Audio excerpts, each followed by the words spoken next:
we've been ahead in games and haven't been able to finish that off. And always with that, it's about you learn from those, and the experience comes from that. And I'd like to think that we've demonstrated in the last couple of big games when in the autumn last time, South Africa, when we were in front, we closed that game down.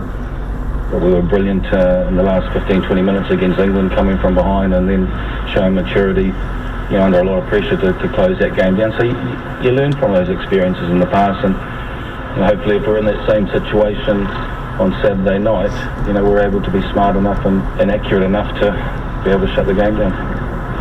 Jonathan, you wanted to say something about Warren Gatland and what he's had to say there. I mean, the last 5 defeats, the cumulative aggregate points difference has been 14 in the last 5 defeats.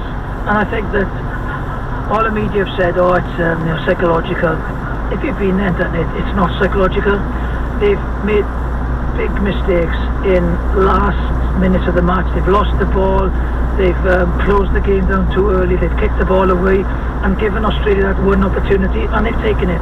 I think now with Dan Biggar, he is great at the moment. His control of the game is brilliant.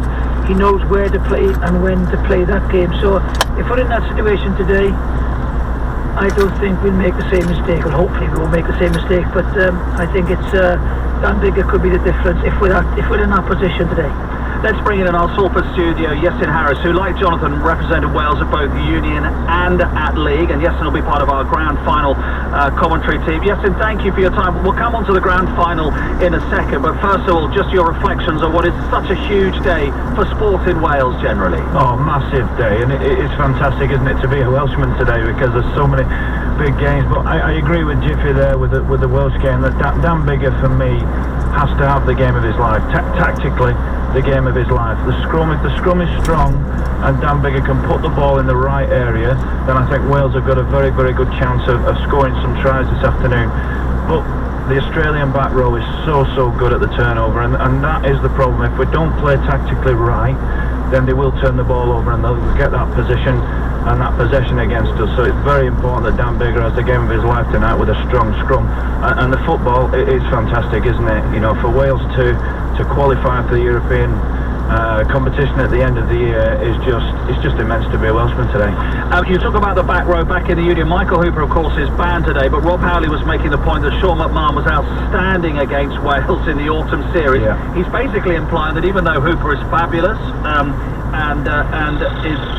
is banned, does it make that much of a difference? Well, I don't think so.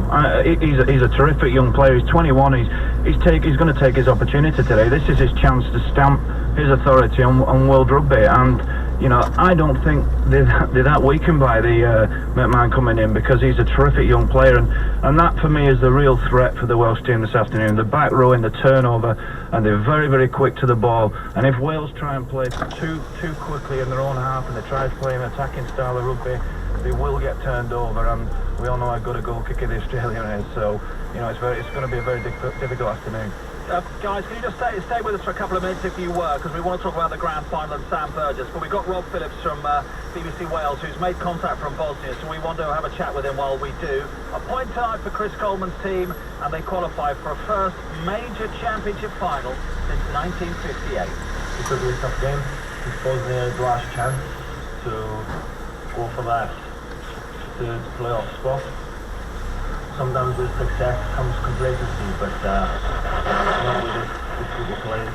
Highly focused all week.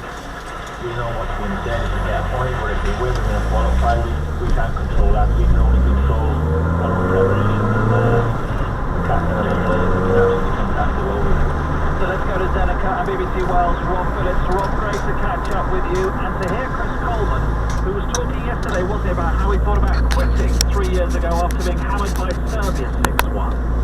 Yes, it was the low point of his Welsh management career, and it was a game that almost changed everything, Mark, because I think he was, up to that defeat in Serbia, he was almost trying to do what Gary Speed had done, to not alter things too much, because Gary Speed had put Wales on the right path.